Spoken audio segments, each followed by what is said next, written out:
ತಾಯಿ ಜಗನ್ಮಾತೆ ಶ್ರೀ ಕಾಟೇರಮ್ಮನ ರೂಪದಲ್ಲಿ ನೆಲೆ ನಿಂತಿರುವ ಜಾಗದ ಶಕ್ತಿಯನ್ನ ನಾವಿಂದು ನಿಮಗೆ ಪರಿಚಯಿಸುತ್ತಿದ್ದೇವೆ.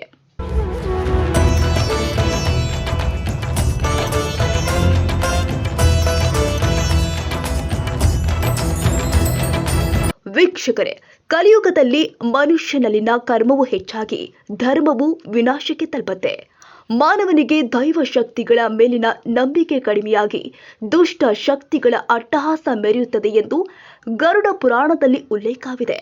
ಆದರೆ ಇಂದು ದುಷ್ಟ ಶಕ್ತಿಗಳ ಅಟ್ಟಹಾಸ ಎಷ್ಟಿದೆಯೋ ಅದನ್ನ ಮಟ್ಟ ಹಾಕಲು ತಾಯಿ ಜಗದ ಜನನಿ ಕಾಟೇರಮ್ಮನ ರೂಪದಲ್ಲಿ ಬೆಂಗಳೂರು ಗ್ರಾಮಾಂತರ ಜಿಲ್ಲೆಯ ಹೊಸಕೋಟೆ ತಾಲೂಕಿನ ಕಂಬಳಿಪುರದಲ್ಲಿ ನೆಲೆ ನಿಂತು ನಿತ್ಯವೂ ಲಕ್ಷಾಂತರ ಜನರಿಗೆ ದರ್ಶನ ನೀಡಿ ಹರಸಿ ಕಾಪಾಡುತ್ತಿದ್ದಾಳೆ.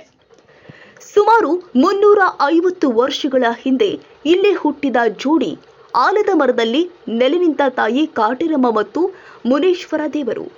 ಮಾಟ ಮಂತ್ರ, ವಾಮಾಚಾರ ಪೀಡೆ, ಪಿಶಾಚಿ ದಾಯದಿ ಕಲಹ, ಗಂಡ ಹೆಂಡತಿ ಜಗಳ, ಜಮೀನು ವಾಜ್ಯ, ವಾಹನಗಳ ಸಮಸ್ಯೆ, ಕೋರ್ಟ್ ಕಚೇರಿ, ಪರದಾಟ, ಸಂತಾನ ಸಮಸ್ಯೆ, ಮಾನಸಿಕ ಹಿಂಸೆ, ರಾಜಕೀಯ ಅಂತ ಸಾವಿರ ಸಮಸ್ಯೆಗಳನ್ನ ಹೊತ್ತು ಕಾಟೇರಮ್ಮ ನೀನೇ ಗತಿ ಅಂತ ಈ ಜಾಗಕ್ಕೆ ಬಂದು ನಿಂತವರಿಗೆ ನಗುಮುಗದಿಂದ ಆಶೀರ್ವದಿಸಿ ಕಳಿಸಿದ್ದಾಳೆ ಈ ಜಗನ್ಮಾತೆ.